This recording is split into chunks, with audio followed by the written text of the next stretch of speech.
নমস্কার বন্ধুরা, welcome back to my channel Puja kitchen with food. তো তোমরা সবাই কেমন আছো? আশা করছি সবাই ভালো আছো, আর আমিও খুব ভালো আছি।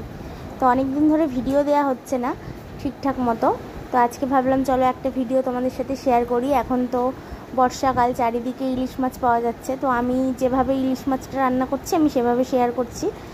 আর হাতে ধরে 10 মিনিট থেকে 12 মিনিটের বেশি এই রান্নাটা করতে লাগে না। তো তার মধ্যে দেখো কড়াইতে দিয়ে দিয়েছি একটু বেশি করে সর্ষের তেল, তারপরে দিয়ে দিলাম সর্ষে, পোস্ত আর কাঁচা লঙ্কার পেস্ট। তো এখানে আমি কাঁচা লঙ্কা দিয়েছি, কিন্তু কাঁচা লঙ্কা আমি আরেকবার দেবো, এখানে একদম সামান্য দিয়েছি। তো পরে যে এটা কাঁচা লঙ্কাটা আমি ব্যবহার করব সেতে কিন্তু স্বাদটা আরও বেড়ে যাবে। তো দেখো বাটিটা ধুয়ে অল্প একটু জলও দিয়ে দিলাম, আর এটা আমি কষাবোও না।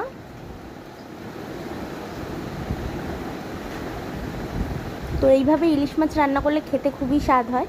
আর তোমাদেরকে বলবো, যদি হাতে কম সময় থাকে অবশ্যই এইভাবেই রান্নাটা করে নিও, খুব ভালো হয় স্বাদ। তো তার মধ্যে এক এক করে দেখো নুন, হলুদ যা যা দেওয়ার সবই দিয়ে দেবো। তো এতে একদমই বেশি কিছু লাগেও না, এমনি ইলিশ মাছ শুধুই ভালো লাগে কোনো মশলাপাতি ছাড়া। তো দেখো নুন আর হলুদটা দিয়ে ভালো করে একটুখানি নেড়ে চেড়ে মিশিয়ে নিয়ে এর মধ্যে কিন্তু আমি জল দিয়ে দেবো পরিমাণ মতো।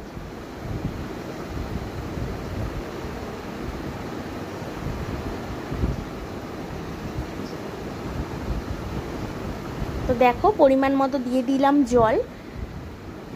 যে যতটা গ্রেভি বা ঝোল রাখতে চাইবে সে সেইভাবেই দেবে, যেহেতু সর্ষে বাটা বেশি কিন্তু ঝোল রাখা যাবে না। তো মাছ বুঝেই আমি জলটা দিয়েছি, কেন যা মাছ আছে আমার এইটুকুনি জল লাগবে। তো দেখো কাঁচা মাছগুলো ভালো করে ধুয়ে রেখেছিলাম, সেই মাছগুলো এরমভাবে দিয়ে দিচ্ছি।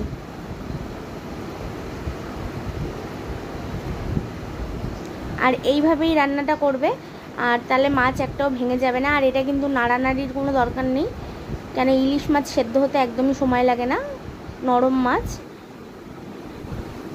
একটু ফুটলেই কিন্তু সেদ্ধ হয়ে যায়।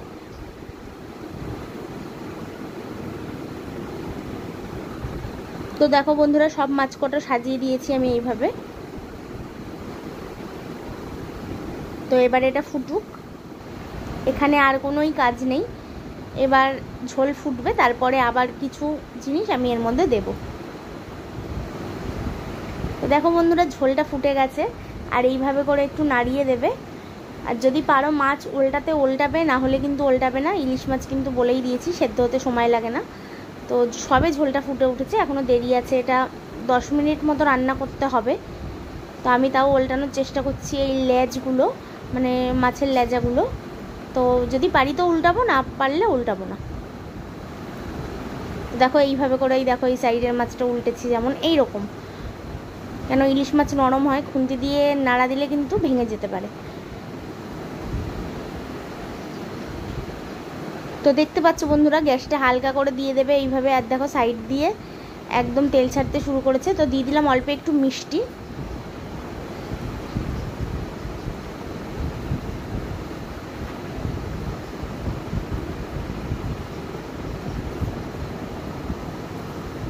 তো মিষ্টিটা দিয়েও কিন্তু খানিকক্ষণ ফুটিয়ে নিয়ে দেখো কটা কাঁচা লঙ্কা গোটা দিয়ে দিলাম।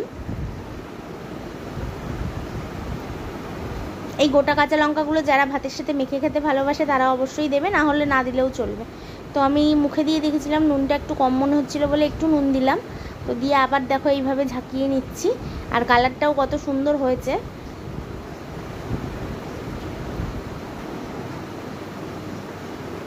এই দেখো এইভাবে করে একটু উল্টে উল্টে দেবে, কিন্তু যাতে মাছ না ভেঙে যায় সেইভাবেই উল্টাবে।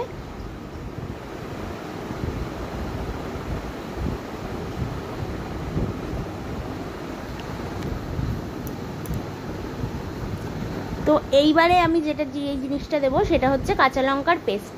তো কাঁচা লঙ্কার পেস্ট আমি কিন্তু বলেছি সর্ষে আর পোস্তর সাথে অল্প করে দিয়েছি, আর এখানে কটা কাঁচা লঙ্কা দিলাম, যেহেতু আমরা ঝাল বেশি খাই তাই জন্য। তোমরা কিন্তু না দিলে নাও দেবে। আর প্রথমে যদি মানে সর্ষে পোস্ত শুধু পেস্ট দাও, এই আর কাঁচা লঙ্কার পেস্টটা যদি তোমরা পরে দাও, এতে কিন্তু ফ্লেভার খুব ভালো আসে। দেখো কটা কাঁচা লঙ্কা বেটে আমি নামানোর আগে এইভাবে দিয়ে দিলাম। তো তোমাদেরকে বলবো অবশ্যই এইভাবে রান্নাটা করে দেখো, তোমাদেরও ভালো লাগবে। আর যদি ভিডিওটি ভালো লাগে লাইক শেয়ার কমেন্ট করতে ভুলো না। চ্যানেলটিকে সাবস্ক্রাইব করে পাশে থাকা বেল বাটনটি প্রেস করে দিও, যাতে আমি ভিডিও পোস্ট করলে নোটিফিকেশন তোমাদের কাছে পৌঁছে দেয়। তো দেখতে দেখতে একদম রান্না কমপ্লিট বন্ধুরা। দেখো খুব জোর আমার 10 মিনিট লেগেছে রান্নাটা করতে। তোমাদেরকেও বলবো, যদি হাতে সময় কম থাকে ইলিশ মাছ অবশ্যই এইভাবে রান্না করে দেখো, স্বাদ কিন্তু দুর্দান্ত হয়।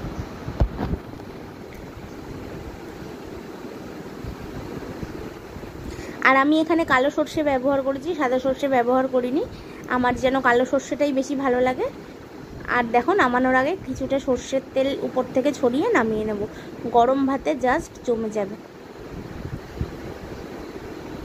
কালো সর্ষে আর পোস্ত, তোমরা চাইলে সাদা সর্ষেও দিতে পারো। তো দেখো কেমন হয়েছে অবশ্যই জানিও। ভিডিওটা ভালো লাগলে লাইক করতে ভুলো না, চ্যানেলটিকে সাবস্ক্রাইব করে দিও আর ভিডিওটা শেয়ার করে পাশে থেকো। তো দেখা হচ্ছে আবার একটা নতুন ভিডিওর সাথে। ততক্ষণ সবাই সুস্থ থেকো, ভালো থেকো, আর কেমন হয়েছে অবশ্যই জানিও।